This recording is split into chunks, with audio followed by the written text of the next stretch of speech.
Guild Wars 2 will be getting an expansion as well as a Steam release. The Witcher franchise might be getting a game similar to Pokemon Go, and Black Desert Online is getting a plethora of updates regarding the Hashashin class. Hello everyone, my name is Solomon SK for Coffee and RPGs, where we cover the latest news, trends, and updates within the MMO and RPG gaming genre. We do love our coffee here, so if you guys got your cup ready, let's go over these updates together. Cheers to you guys.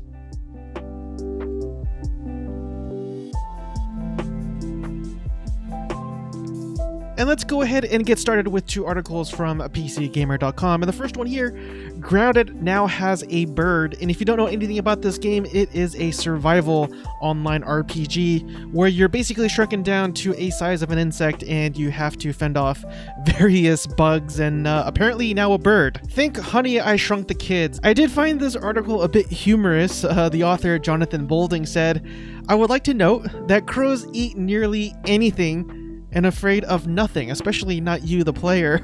So fortunately, they added additional crafting materials, which are the feathers. So if this is something that you're looking forward to, you'll definitely have some challenges as well as new content as well. And in their next article, the latest Outriders video reveals the Technomancer class. And I will admit, I'm very excited about this particular class. And it goes on to read that the video above is a flashy showcase of said class. And I actually do have the same trailer playing above me as well. But the PlayStation blog also has some specific details. The handiest trick up the Technomancer's sleeve is the ability to summon turrets, as well as the ability to apply debuffs such as cold, which freezes your enemies, or toxic, which poisons your enemies as well. In my opinion, the most memorable classes that I've ever played are classes that play very similar to the Engineer, for example, in Guild Wars 2, or Tabula Rasa, or even Anarchy Online, if you remember those MMOs. There's something about playing a pet class, but your pet isn't an actual living thing like a wolf or a saber-tooth tiger or something like that. And this is why I'm really looking forward to this one. And lastly, it says that the Technomancer has some kind of carpet bombing ability as well, which is really cool. Also because I really haven't played a really good looter shooter on the market right now, and so I'm definitely looking forward to this game to cross that box off. Next, let's go ahead and cover some of the articles from MassivelyOP.com. And the first one here, Superhero MMO Ship of Heroes opens its doors to all gamers for this weekend's invasion test. And if you don't know much about this game, again, it is a superhero MMO, but it's very similar to games such as City of Heroes and City of Villains, if you have fond memory of those games. And the indie developers for this game actually don't even try to hide that fact. It's very similar in terms of the way it looks and the way it feels, in my opinion. And in their next article, ARK Survival Evolved celebrates 3 years since official launch, drops Crystal Isles map for the console. And besides the 3-year anniversary going on, there is something of note towards the bottom of this article, and it says the update also doubles all harvesting experience and taming rates permanently in the core game. And really quick, in their last article of the day, Nexon's mobile PC MMO V4 or Victory 4 adds new content and customization perks today. And there seems to be a large demand for these type of games as they actually hit 1 million downloads since its launch, so good on them. And next we will head on over to allchar.com for two articles, and the first one here, The Witcher Monster Slayer Augmented Reality Game sets announcement and gameplay trailers. And I do apologize, it's cut off on the right there if you're watching this on YouTube. And after watching the trailers and reading this article, honestly, there really hasn't been a whole lot of information regarding this game. There's speculation that it might be very similar to Pokemon Go, since Pokemon Go is sort of the game that put augmented reality games on the map. But basically, whatever information people say about it is just guesswork at this point, as it says here, because we're not sure what the exact mechanics and specific of the Witcher Monster Slayer involves. But I know there's a lot of CD Projekt Red fans out there that would like to give this a try because of the fact that it's from CD Projekt Red, so as we get more information, I will definitely let you guys know.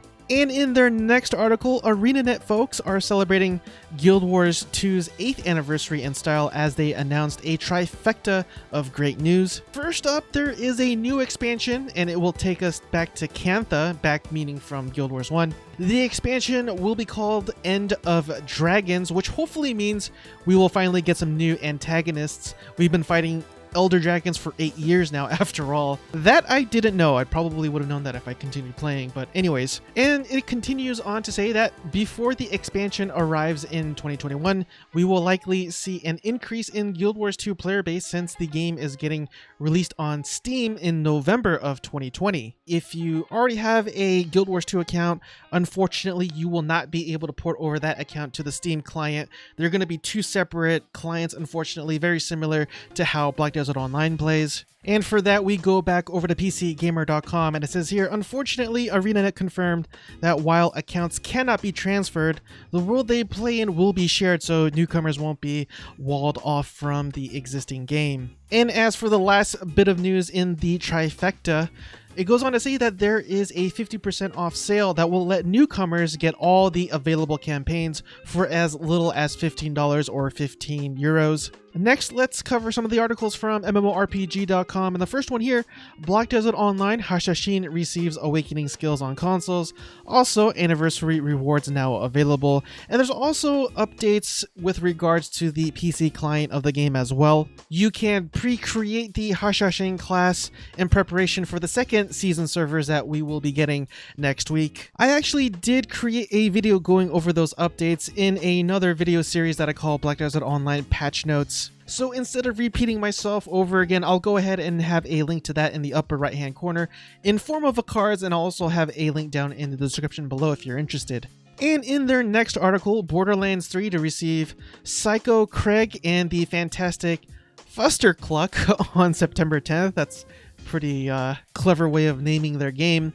Normally I would leave it at this, but the premise of this game is really interesting, and it goes on to say that you'll travel through his mine, where apparently literally anything is possible because you're in Krieg's mine. So you'll see the world as Krieg sees it. This includes any machinations contained therein. So I'm guessing expect something very similar to the movie Inception, but on drugs perhaps? I don't know, but it sounds really interesting.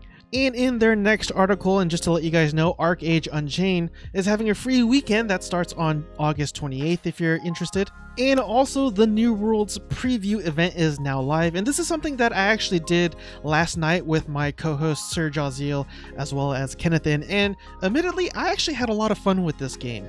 I had pretty much zero expectations because I did not partake in the alpha, nor did I play the density test. The game certainly has its criticism, but you know, I still had fun, and I'll still continue to partake in the preview event. Matter of fact, I do plan on making a dedicated video solely on this preview event alone, so be on the lookout for that later this week. Next, we got one article from GamesRadar.com that I wanted to cover, and it says here that Gotham Knights will have distinct ability trees for each character. And to me, that's really welcomed news because you also get the distinction of playing each individual character, giving them a personality, if you will. There's also the fact that it may even be very similar to playing an MMORPG where you select different classes and each class having their own unique abilities as well. For example, I could definitely picture Nightwing here, for example, as somebody that would play very similar to a rogue or a scout or a thief. Red Hood could be your stereotypical tank or